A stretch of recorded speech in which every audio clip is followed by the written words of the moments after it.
Sederalun, sebanyak 71 warga Biren penyandang cacat netra mendatangi pendopo Bupati Biren. Mereka datang ditemani pendamping masing-masing untuk menerima bantuan paket sembako Bank Aceh Syariah bekerja sama dengan Pemkab Biren dan BKMT Biren.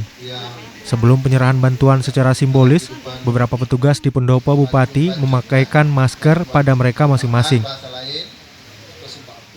Adapun bantuan paket sembako berupa beras 10 kg, telur 1 papan, minyak goreng 1 kg, gula 2 kg, juga kain sarung ditambah uang transportasi Rp50.000 per orang yang diserahkan Ketua BKMT Biren.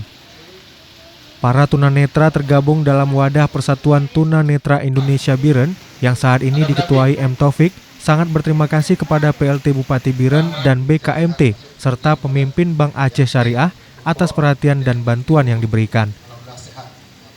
Dari Biren, Yusmandin Idris, Serambi On TV.